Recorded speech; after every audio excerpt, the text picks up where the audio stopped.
Hello everyone, welcome to civil services Ganesh. आज हम भारत के राष्ट्रपति की नियुक्ति, शक्तियां, कार्य और सीमाओं को बिल्कुल परीक्षा उपयोगी तरीके से समझेंगे। साथ ही विगत 25 वर्षों में पूछे गए प्रश्नों को घटना चक्र के माध्यम से विस्तृत रूप में समझने का प्रयास करेंगे। भारत का राष्ट्रपति शासन नहीं करता है, लेकिन संविधान की सबसे बड़ी चाबी इसी के हाथ में होती है। राष्ट्रपति भारत का प्रमुख होता है और साथ ही राष्ट्रपति भारत का प्रथम नागरिक होता है। राष्ट्रपति का निर्वाचन एक निर्वाचन मंडल के सदस्यों द्वारा होता है। इस निर्वाचन मंडल में संसद के दोनों सदनों के निर्वाचित सदस्य और राज्य विधानसभा के निर्वाचित सदस्य, साथ ही केंद्र शासित प्रदेश दिल्ली और पुदुचेरी विधानसभा के निर्वाचित सदस्य शामिल होते हैं। विशेष रूप से ध्यान रखना है, भारत के राष्ट्रपति के निर्वाचन में मनोनीत सदस्य निर्वाचन में भाग नहीं लेते हैं। संसद के दोनों सदनों के मनोनीत सदस्य या राज्य विधानसभा के मनोनीत सदस्य या केंद्र शासित प्रदेश के मनोनीत सदस्य निर्वाचन प्रक्रिया में राष्ट्रपति के भाग नहीं लेते हैं। राष्ट्रपति को चुनाव प्रक्रिया अनुच्छेद 54 एकल संक्रमणी मत व गुप्त मतदान, अनुच्छेद 55(3) एक निर्वाचक मंडल द्वारा यह प्रक्रिया होती है। राष्ट्रपति की अर्हताएं: भारत का नागरिक हो, 35 वर्ष की आयु पूर्ण कर चुका हो, लोकसभा का सदस्य निर्वाचित होने के लिए अर्हित हो, साथ ही लाभ के पद पर ना हो। ध्यान देने योग्य बात, संविधान में लाभ के पद को परिभाषित नहीं किया गया है, विशेष रूप से ध्यान रखना है। लाभ के पद को संविधान में परिभाषित नहीं किया गया है। राष्ट्रपति द्वारा शपथ, अनुच्छेद 60 उच्चतम न्यायालय के मुख्य न्यायाधीश द्वारा या फिर उच्चतम न्यायालय के वरिष्ठ न्यायाधीश द्वारा राष्ट्रपति को शपथ दिलाई जाती है। राष्ट्रपति पर महाभियोग प्रस्ताव, अनुच्छेद 61 आधार संविधान का उल्लंघन, विशेष रूप से ध्यान देना है, संविधान में इसे परिभाषित नहीं किया गया है। राष्ट्रपति पर महाभियोग किसी भी सदन द्वारा 2/3 बहुमत से शुरू किया जा सकता है। महाभियोग की प्रक्रिया, महाभियोग प्रस्ताव संसद की एक अर्धन्यायिक प्रक्रिया है। इसके लिए राष्ट्रपति को 14 दिन का नोटिस देना होता है। साथ ही संसद के दोनों सदनों के नामांकित सदस्य भाग यानी मनोनीत सदस्य भाग ले सकते हैं, जिन्होंने राष्ट्रपति के चुनाव में भाग नहीं लिया था। राष्ट्रपति के महाभियोग प्रक्रिया में संसद के दोनों सदनों के निर्वाचित सदस्य, साथ ही मनोनीत सदस्य भाग ले सकते हैं। राज्य विधानसभा के निर्वाचित सदस्य व दिल्ली पुदुचेरी केंद्र शासित राज्य विधानसभाओं के निर्वाचित सदस्य महाभियोग प्रस्ताव में भाग नहीं लेते हैं, विशेष रूप से ध्यान रखना है। अभी तक किसी भी राष्ट्रपति पर महाभियोग नहीं चलाया गया है। अब पद की रिक्तता को समझते हैं। अनुच्छेद 62 5 वर्षीय कार्यकाल समाप्त होने पर, यानी राष्ट्रपति 5 वर्ष का कार्यकाल पूर्ण कर चुके हों तो पद रिक्त समझा जाएगा, या फिर राष्ट्रपति अपना त्याग पत्र दे दे, या फिर राष्ट्रपति को महाभियोग प्रक्रिया द्वारा हटाया जाए, या राष्ट्रपति की मृत्यु हो गई हो, अन्यथा निर्वाचन अवैध घोषित किया गया हो तो पद रिक्त हो जाएगा राष्ट्रपति को। या पद रिक्त होने पर विशेष ध्यान देना है कि राष्ट्रपति का यदि पद रिक्त है तो 6 माह के भीतर चुनाव कराना आवश्यक है, यानी 6 माह के भीतर राष्ट्रपति का चुनाव करवाना है। अब कार्यवाहक राष्ट्रपति कौन हो सकता है? सबसे पहले उपराष्ट्रपति कार्यवाहक राष्ट्रपति के रूप में कार्य कर सकता है। यदि उपराष्ट्रपति का पद रिक्त है तो भारत का मुख्य न्यायाधीश कार्यवाहक पद पर कार्य करेंगे। यदि भारत का मुख्य न्यायाधीश भी इनका भी पद रिक्त है तो उच्चतम न्यायालय के वरिष्ठ न्यायाधीश कार्यवाहक पद पर कार्य करेंगे। कार्यवाहक राष्ट्रपति राष्ट्रपति की समस्त शक्तियां व उन्मुक्तियां प्राप्त करते हैं। कार्यकारी शक्तियां राष्ट्रपति की, भारत सरकार के सभी शासन संबंधी कार्य राष्ट्रपति के नाम पर होंगे। प्रधानमंत्री तथा अन्य मंत्रियों की नियुक्ति राष्ट्रपति करेंगे। महान्यायाधीश की नियुक्ति व वेतन भत्ते निर्धारित राष्ट्रपति करेंगे। राष्ट्रपति केंद्र राज्य के मध्य सहयोग हेतु एक अंतर राज्य परिषद का गठन करेंगे।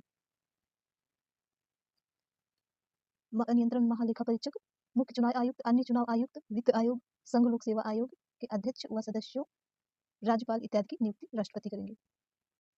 राष्ट्रपति की विधायी शक्तियां, लोकसभा का विघटन राष्ट्रपति के द्वारा, संयुक्त अधिवेशन का सत्रावसान व आह्वान, साहित्य कला विज्ञान, समाज सेवा अथवा जानकार व्यक्तियों में से 12 सदस्यों को राज्यसभा में मनोनीत करेंगे। नए चुनाव के बाद प्रत्येक वर्ष संसद के प्रथम अधिवेशन को संबोधित करेंगे। राष्ट्रपति की वित्तीय शक्तियां,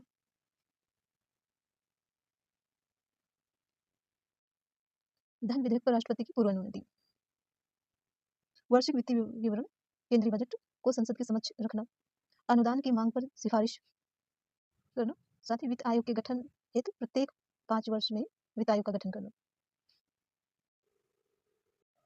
राष्ट्रपति की वीटो शक्ति। राष्ट्रपति की वीटो शक्ति अनुच्छेद 111। भारत के राष्ट्रपति की 3 प्रकार की वीटो है। सबसे पहले अत्यंतिक वीटो। अत्यंतिक वीटो में क्या होता है, विधेयक पर अपनी स्वीकृति सुरक्षित रखते हैं राष्ट्रपति। निलंबनकारी वीटो पर राष्ट्रपति विधेयक को संसद के पुनर्विचार हेतु लौटाता है। यदि संसद विधेयक को बिना किसी संशोधन के राष्ट्रपति के सामने प्रस्तुत करता है तो राष्ट्रपति को अपनी स्वीकृति देनी होगी। पॉकेट वीटो राष्ट्रपति विधेयक पर ना तो कोई सहमति ना अस्वीकृत करते हैं और ना ही लौटाता है, परंतु एक अनिश्चित काल के लिए विधेयक लंबित कर देता है। एग्जाम्पल के तौर पर अमेरिका के राष्ट्रपति को 10 दिन के भीतर विधेयक को पुनर्विचारित लौटाना होता है। भारत में ऐसा नहीं है। भारत के राष्ट्रपति विधेयक को अनिश्चित काल के लिए निलंबित कर देते हैं। नोट, संविधान संशोधन से संबंधित अधिनियम में राष्ट्रपति के पास कोई वीटो नहीं है। संविधान संशोधन विधेयक पर राष्ट्रपति किसी तरह का कोई वीटो नहीं लगा सकते हैं। राष्ट्रपति की संवैधानिक स्थिति को समझते हैं। राष्ट्रपति केवल कार्यकारी प्रधान होता है। मुख्य शक्तियां प्रधानमंत्री के नेतृत्व वाली मंत्रिमंडल में निहित है। राष्ट्रपति राष्ट्र का प्रमुख होता है। राष्ट्रपति ही राष्ट्र का प्रतिनिधित्व करता होता है, परंतु शासक नहीं, जैसा कि सबसे पहले ही हमने इसे समझा था। तो अब हम विगत वर्षों में राष्ट्रपति पर पूछे गए प्रश्नों का विश्लेषण करेंगे, जो कि 25 वर्षों में पूछे गए हैं। प्रश्न नंबर 1, निम्नलिखित में से कौन भारतीय गणतंत्र का प्रमुख है? ऑप्शन ए भारत का राष्ट्रपति, ऑप्शन बी भारत का प्रधानमंत्री, ऑप्शन सी मंत्रिमंडल, ऑप्शन डी राजनीतिक प्रमुख मंत्रिपरिषद सहित। तो ऑप्शन ए आपका सही आंसर है, भारत का राष्ट्रपति। विश्लेषण, भारत एक गणराज्य है। इसका तात्पर्य है कि भारत का राष्ट्राध्यक्ष निर्वाचित होगा, ना कि वंशानुगत। अतः भारतीय गणतंत्र का प्रमुख या राष्ट्राध्यक्ष राष्ट्रपति होता है, जिसका चुनाव अप्रत्यक्ष निर्वाचन प्रणाली द्वारा किया जाता है। नेक्स्ट प्रश्न है, निम्न कथनों पर विचार करना है। ये कथन और कारण पर आधारित प्रश्न है। कथन ए, भारत का राष्ट्रपति ब्रिटिश राजा से भिन्न है। कारण आर, भारत के राष्ट्रपति का पद अमेरिका के राष्ट्रपति से मिलता है। तो कारण आर तो बिल्कुल ही गलत है। भारत के राष्ट्रपति का पद अमेरिका के राष्ट्रपति से भिन्न है, ना कि मिलता है। कथन ए सही है, भारत का राष्ट्रपति ब्रिटिश राजा से भिन्न है, क्योंकि ब्रिटिश में जो राजा है वो वंशानुगत होता है, वहीं भारत का जो राष्ट्रपति है वो निर्वाचित होते हैं, ना कि वंशानुगत। तो इस तरीके से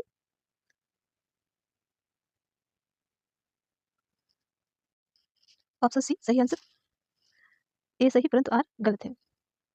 विश्लेषण, भारत का राष्ट्रपति निर्वाचित होता है और ब्रिटेन का राजा वंशानुगत होता है, अतः दोनों भिन्न है। भारत का राष्ट्रपति नाम मात्र का प्रमुख होता है, जबकि अमेरिका के राष्ट्रपति वास्तविक प्रमुख होता है, अतः ये दोनों भिन्न है, इसलिए ए सही है जबकि आर गलत है। नेक्स्ट क्वेश्चन, कथन संघीय कार्यपालिका का मुखिया भारत का राष्ट्रपति होता है। कारण राष्ट्रपति की शक्तियों की कोई सीमा नहीं होती है। तो ये तो गलत आंसर है।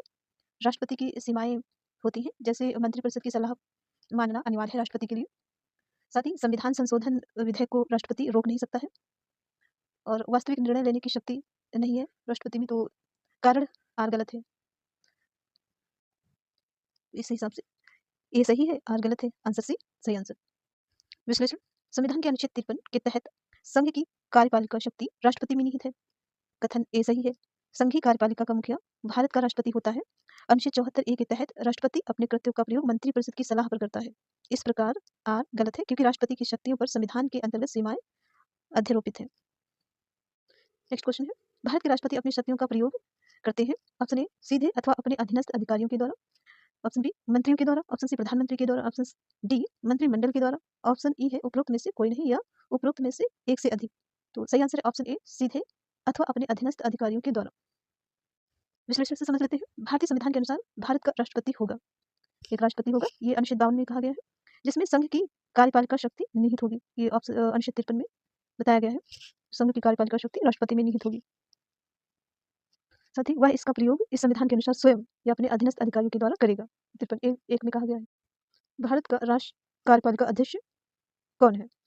ऑप्शन ए राष्ट्रपति, ऑप्शन बी प्रधानमंत्री, ऑप्शन सी विरोधी दल का नेता, ऑप्शन डी है भारत सरकार के मुख्य सचिव। तो कार्यपालिका की शक्तियां राष्ट्रपति में निहित है, अनुच्छेद 53। ऑप्शन ए सही आंसर। विश्लेषण, अनुच्छेद 53 ए के अनुसार संघ की कार्यपालिका शक्ति राष्ट्रपति में निहित है, जिसका प्रयोग वह इस संविधान के अनुसार स्वयं या अपने अधीनस्थ अधिकारियों के द्वारा करेगा। इस प्रकार भारतीय संघ का कार्यपालक अध्यक्ष एग्जीक्यूटिव हेड राष्ट्रपति होता है। नेक्स्ट क्वेश्चन है, संविधान के निम्नलिखित अनुच्छेदों में से किस एक के अंतर्गत संघ की कार्यपालिका शक्तियां राष्ट्रपति में निहित है? तो ऑप्शन ए अनुच्छेद 51, ऑप्शन बी अनुच्छेद 52, ऑप्शन सी अनुच्छेद 53, ऑप्शन डी अनुच्छेद 54। सही आंसर है ऑप्शन सी अनुच्छेद 53। अभी हमने इसी से संबंधित प्रश्नों को देखा है। अनुच्छेद 53 बहुत ही इंपॉर्टेंट है क्योंकि बार बार उसी से प्रश्न पूछे जा रहे हैं। तो नेक्स्ट प्रश्न भी उसी पे आधारित है। भारतीय संविधान में समस्त कार्यपालिका शक्तियां निहित है राष्ट्रपति में। नेक्स्ट क्वेश्चन, भारतीय संविधान में केंद्रीय सरकार की अधिशासी शक्तियों को किसमें निहित किया गया है? ऑप्शन ए भारत के राष्ट्रपति, ऑप्शन बी भारत के प्रधानमंत्री, ऑप्शन सी केंद्रीय मंत्रिमंडल, ऑप्शन डी सभी तीनों। तो ऑप्शन ए भारत के राष्ट्रपति।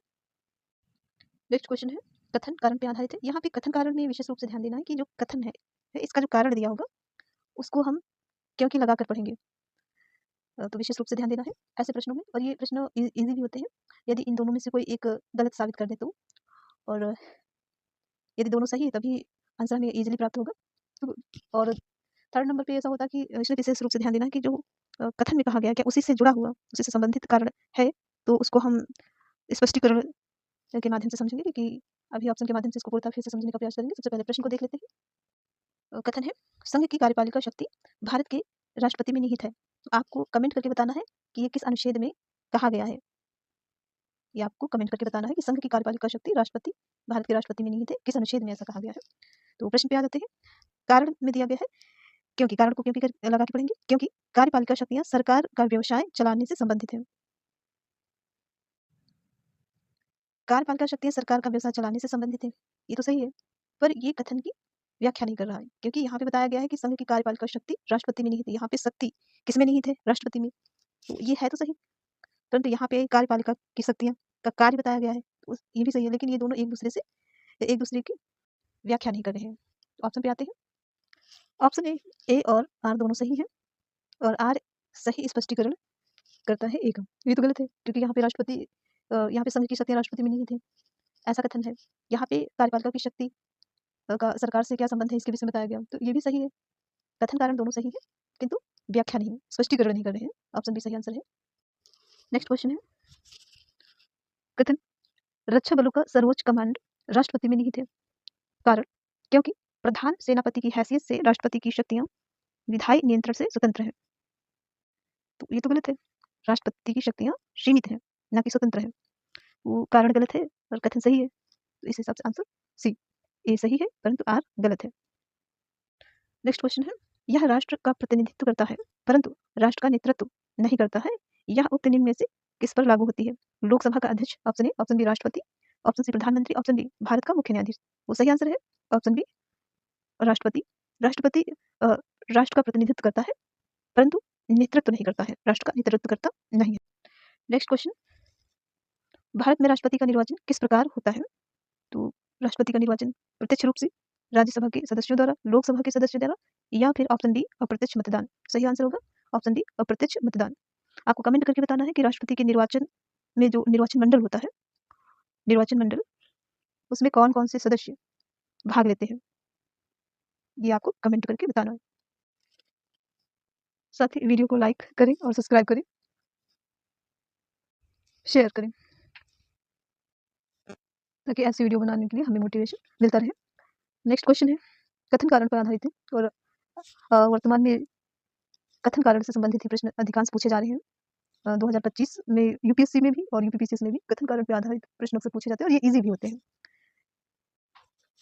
तो कथन ए राष्ट्रपति को भारत का राष्ट्रपति अप्रत्यक्ष निर्वाचन से चुना जाता है क्योंकि कारण को क्योंकि लगा के पढ़ेंगे, क्योंकि एक निर्वाचन मंडल की व्यवस्था जो संसद के दोनों सदनों राज्यों के विधानसभाओं के निर्वाचित सदस्यों को मिलाकर बनता है।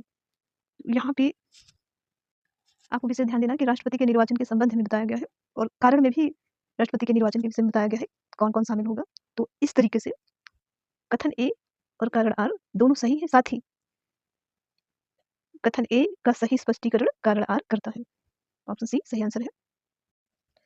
यदि आपको पॉलिटी के शॉर्ट नोट्स चाहिए हो तो आप वीडियो के डिस्क्रिप्शन में व्हाट्सएप लिंक को ज्वाइन करें और वहां से पॉलिटी के शॉर्ट नोट्स को प्राप्त करें।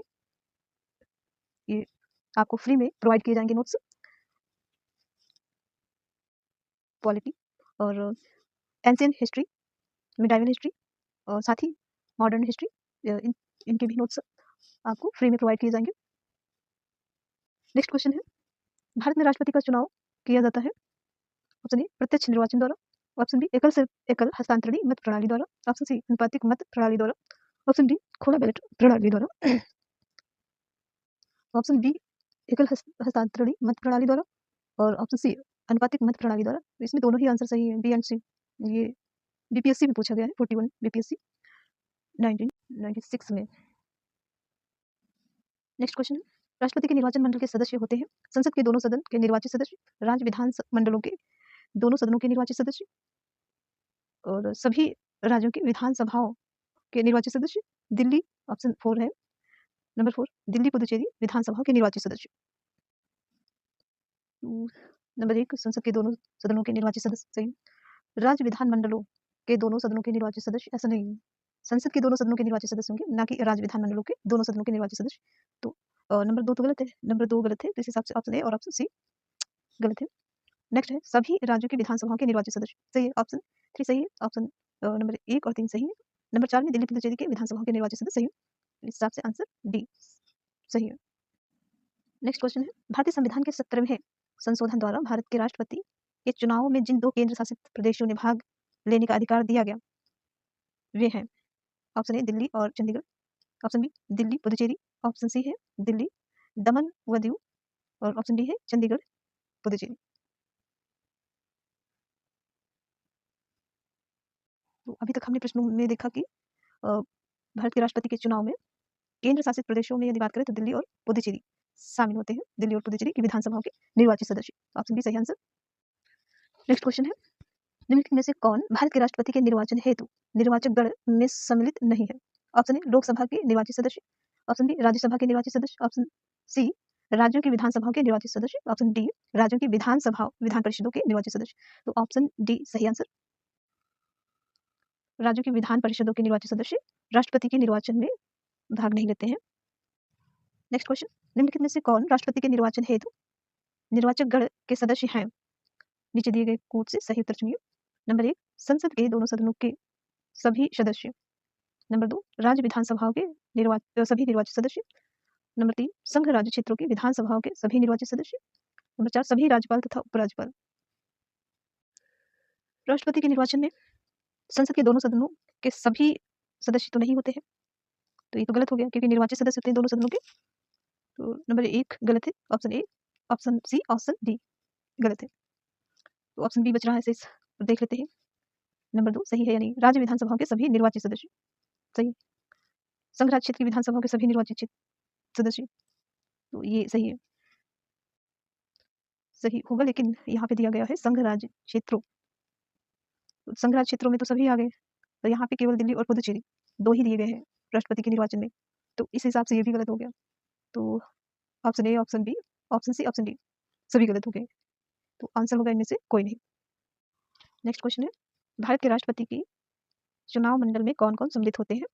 ऑप्शन ए राज्यसभा के सभी निर्वाचित सदस्य, ऑप्शन बी लोकसभा के सभी निर्वाचित सदस्य, ऑप्शन सी राज्य विधानसभाओं के सभी सदस्य, ऑप्शन डी संसद के दोनों सदनों के सभी निर्वाचित सदस्य, राज्य विधानसभाओं के सभी निर्वाचित सदस्य। तो ऑप्शन डी हो जाएगा, संसद के दोनों सदनों के निर्वाचित सदस्य साथ ही विधानसभाओं के निर्वाचित सदस्य राष्ट्रपति के निर्वाचन मंडल में शामिल होते हैं। अब आपको बताना है कि राष्ट्रपति के निर्वाचन मंडल में केंद्र शासित प्रदेश में कौन कौन से राज्य शामिल होते हैं, केंद्र शासित प्रदेश के कौन से राज्य शामिल होते हैं। साथ ही आपको बताना है कि राष्ट्रपति के महाभियोग में कौन भाग लेता है, ये कमेंट करके आपको बताना है।